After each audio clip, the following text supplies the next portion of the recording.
Hai semuanya, welcome back to my YouTube channel. Gimana kabar teman-teman semua? Semoga baik selalu ya. Nah, di video kali ini saya pengen berbagi sama teman-teman gimana caranya saya bisa menghadapi si anak spesial dan bisa negosiasi dengan baik dengan dia.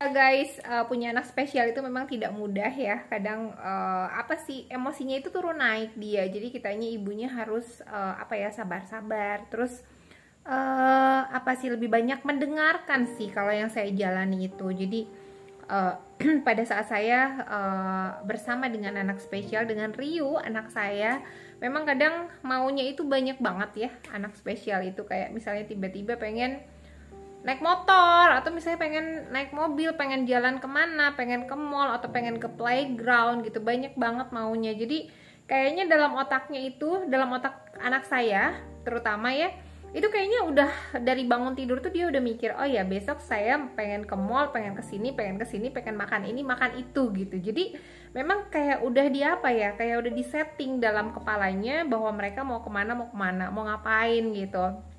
Nah, terus taktik yang jadi kalau misalnya kita ikutin dia, kadang kita capek ya guys gitu. Cuman untungnya saya sekarang udah bisa mulai bernegosiasi dengan Ryu. Jadi kayak misalnya hal-hal yang kayak bikin kita negosiasi. Nah, itu bisa mengurangi rasa capek kita yang biasanya kan kalau misalnya dia kan baterainya itu alkalin, nggak habis-habis gitu kan, sementara kita baterainya cepet low karena normal gitu. Karena kalau dia baterainya itu kuat banget, saat kita udah lemah, udah lemes, dia tenaganya masih banyak gitu sih. Nah, itu ngakalinnya caranya gimana? Nah, sekarang saya udah bisa bernegosiasi dengan dia guys. Jadi caranya gimana sih negosiasi? Jadi biasanya sebelum tidur saya tuh biasanya ngobrol sama Ryu. Hai Ryu, malam ini bobo ya gitu.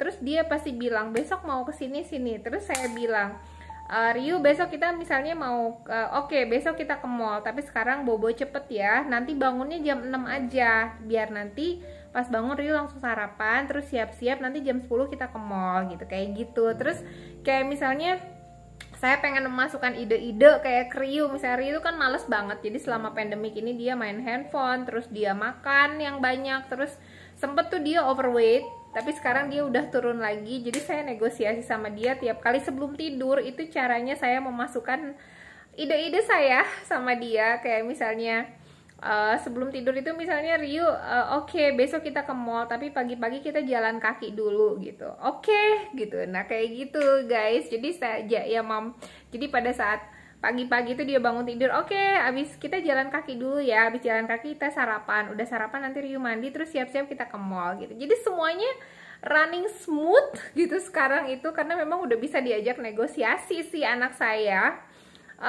Terus kayak misalnya komunikasi gitu. Jadi komunikasi itu penting. Kalau misalnya dulu caranya jadi untuk biar kitanya mamanya nggak terlalu capek gitu ya ngikutin anak spesial, ya memang kita harus tahu apa sih yang disukain dia. Misalnya dia sukanya makan bakso misalnya gitu kan. Oke, kalau misalnya kamu mau makan bakso, kamu harus ini dulu ya, misalnya kamu harus kerjain dulu tugas ini ya gitu. Kayak gitu bisa sih anak spesial tuh, Ryu itu bisa diatur sedemikian rupa gitu. Jadi sekarang pada saat dia usianya udah 8 tahun, udah nggak banyak lagi sih nggak terlalu capek-capek juga gitu. Cuman memang kadang akalnya itu banyak ya, semakin besar itu akalnya semakin banyak, terus mungkin perkembangan otaknya juga semakin bagus. Jadi Ryu itu sekarang udah kayak daya dia lebih tertarik sama menghitung gitu kan. Jadi kayak misalnya pelajaran dari sekolah dia nggak suka menulis, tapi dia lebih suka menghitung gitu. Terus kayak misalnya anak-anak spesial itu dia lebih suka kayak praktis ya, jadi praktek, kayak misalnya dia bikin play-doh, atau mungkin dia memasak, atau mungkin dia gitu, dan idenya itu sangat bagus gitu. Dan itu sih saya sangat takjub sama Ryu, karena dia itu ternyata menonton YouTube itu bukan YouTube yang memang YouTube-nya tuh yang mendidik kayak masak gitu. Terus pada saat dia lihat YouTube masak itu, terus dia nanti buka kulkas, terus mami aku mau buat apa gitu, terus dia nanti cari di kulkas bahan-bahannya, terus nanti dia masak gitu.